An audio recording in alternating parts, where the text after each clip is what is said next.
नमस्कार, welcome to my channel. क्या आपके दिमाग में भी एक सवाल आता है किसी भी फॉरेन कंट्री में शिफ्ट होने से पहले कि वहाँ के टैक्स के रूल्स एंड रेगुलेशंस क्या होंगे, कैसे हमें पे करना होगा और हमें रिटर्न कितना मिलेगा? अगर आपका जवाब है हाँ, तो you are at the right channel. आप इंडिया से मलेशिया शिफ्ट हो रहे हो और आपको टैक्स के रूल्स एंड रेगुलेशंस के बारे में जानना है, तो let's talk about it. Did you know कि मलेशिया में टैक्स रेसिडेंट्स और नॉन टैक्स रेसिडेंट के लिए अलग अलग टैक्स रूल्स हैं? नॉन टैक्स और टैक्स रेसिडेंट्स क्या होता है, तो लेट्स टॉक अबाउट इट। सबसे पहले तो नॉन टैक्स रेसिडेंट्स वो होते हैं जो कि किसी अदर कंट्री से मलेशिया में आकर के वर्क वीज़ा पे रह रहे हैं और उन्होंने अभी 182 डेज का टाइम पीरियड मलेशिया में पूरा नहीं किया है।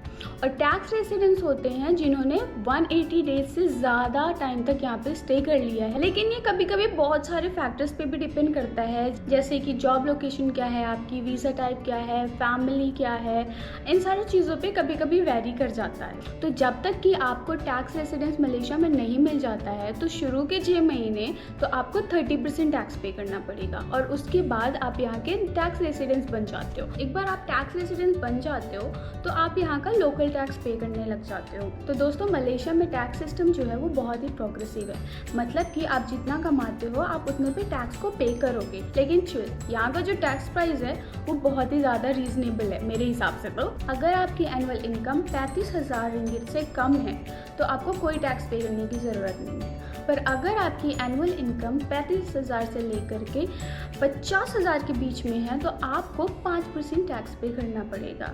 और अगर आपकी इनकम, एनुअल इनकम की बात कर रही हूँ मैं, और अगर आपकी एनुअल इनकम 50,000 से लेकर के 70,000 तक के बीच में है तो आपको 10% का टैक्स पे करना होगा एंड सो ऑन। तो जैसे जैसे आपकी इनकम है वैसे वैसे आपको टैक्स भी पे करना पड़ेगा। ओके, तो अब आप समझ गए हो कि कितनी सैलरी पर आपको कितना टैक्स पे करना है। तो अब चलते हैं सबसे इम्पॉर्टेंट टॉपिक पर, जो है कि हम टैक्स को क्लेम कैसे करेंगे। तो भाइयों और बहनों, ये काम मलेशिया इनलैंड रेवेन्यू बोर्ड करता है। ओके, तो सबसे पहले आपको क्या करना होगा कि आपको अपना टैक्स फाइल नंबर लेना होगा, विच इज़ TFL, जो कि LHDN की वेबसाइट पे मिल जाता है। यूजुअली मेरे साथ क्या हुआ था कि मुझे तो मेरी कंपनी ने ही सब कुछ प्रोवाइड कर दिया था, तो मुझे कहीं जाना नहीं पड़ा था। इन केस अगर आपकी कंपनी आपको आपका TFL नंबर नहीं दे रही है तो आपको जा कर के फिजिकली इसके लिए अप्लाई करना पड़ेगा। उसके बाद आप अपनी एनुअल इनकम पर टैक्स को फाइल करोगे 30th April of the following year. इसमें आप अपनी इनकम, क्रेडिट्स और इन्वेस्टमेंट जो भी चीज़ें हैं आप वो सारी चीज़ें डिक्लेयर कर सकते हो। अब इससे भी बड़ा सवाल कि हम किन किन चीज़ों के लिए टैक्स को डिक्लेयर कर सकते हैं। ओके, तो शुरू में मुझे तो बहुत सारा डाउट था कि हमें कितना करना है, क्या क्या हम शो कर सकते हैं, क्या क्या नहीं कर सकते हैं। तो काफ़ी चीज़ें जो हैं वो हमारे इंडिया के जैसे ही हैं। इन्वेस्टमेंट पोर्टफोलियो हो गया, इंश्योरेंस हो गया, पेंशन कंट्रीब्यूशन हो गया। पर इसके साथ कुछ चीज़ें मुझे नई मिली हैं जो कि कुछ एक्साइटिंग सी लगी थी मुझे तो जैसे कि अगर आप कोई भी गैजेट्स खरीदते हो, फॉर एग्जाम्पल आप फ़ोन खरीद रहे हो, iPad खरीद रहे हो या ऐसी कोई भी गैजेट्स खरीद रहे हो तो आप उसे क्लेम कर सकते हो। इसके साथ ही अगर आप बुक्स खरीद रहे हो अपने लिए या किसी के लिए भी खरीद रहे हो तो आप उससे भी क्लेम कर सकते हो। इसके साथ ही ज़कात हो गया या कोई आप डोनेशन कर रहे हो तो इन सारी चीज़ों में भी आप टैक्स को क्लेम कर सकते हो। लेकिन याद रखना कि हर डिडक्शन के अलग अलग क्राइटेरियाज होते हैं। और हाँ, अगर आप एलिजिबल हो तो आप टैक्स क्लेम कर सकते हो इन सारी चीज़ों के लिए। जैसे ही आपका टैक्स रिटर्न प्रोसेस कंप्लीट हो जाता है तो आपको आपका सारा क्लेम वापस मिल जाएगा जो भी आपने वहाँ पर दिखा रखा है। तो अब कितने टाइम में आपको आपका अमाउंट मिल जाता है, ये चीज़ तो मुझे बहुत एक्साइट की थी जब मैं यहाँ पे आई और मैंने इस बारे में सुना। तो अगर आप महीने की पहली तारीख से लेकर के 4 तारीख के बीच में अपना टैक्स क्लेम कर रहे हो ना, विदिन 2 वीक तो पक्का से आपको आपका टैक्स रिटर्न मिल जाएगा।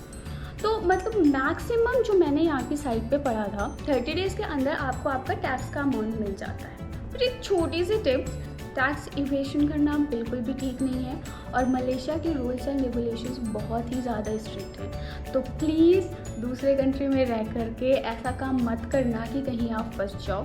तो be be just make sure कि आप कुछ भी गलत चीज़ें डिक्लेयर नहीं कर रहे हो। अगर आप मलेशिया में कोई प्रॉपर्टी ओन करते हो या कोई बिज़नेस ओन कर रहे हो, यहाँ पे कोई बिज़नेस स्टार्ट किया है आपने, तो उन सब को वो सब चीज़ें भी जो होंगी वो आपकी टैक्सेबल इनकम में आएंगी, तो आपको उन सब के लिए भी टैक्स यहाँ पर पे करना पड़ेगा।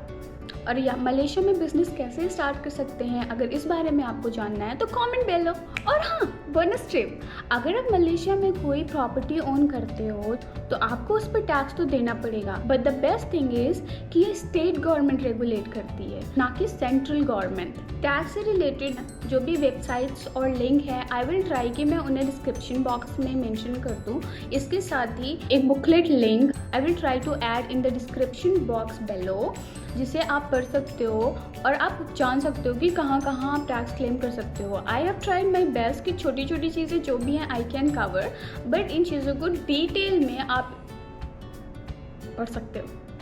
तो दोस्तों, ये थे कुछ बेसिक इन्फॉर्मेशन मलेशिया में टैक्स को फाइल करने के बारे में। अगर आपको मेरा वीडियो अच्छा लगा हो तो सब्सक्राइब, लाइक, कमेंट और शेयर करना बिल्कुल मत भूलना। और नेक्स्ट वीडियो में आप किस चीज़ के बारे में जानना चाहते हो, जस्ट कमेंट बेलो।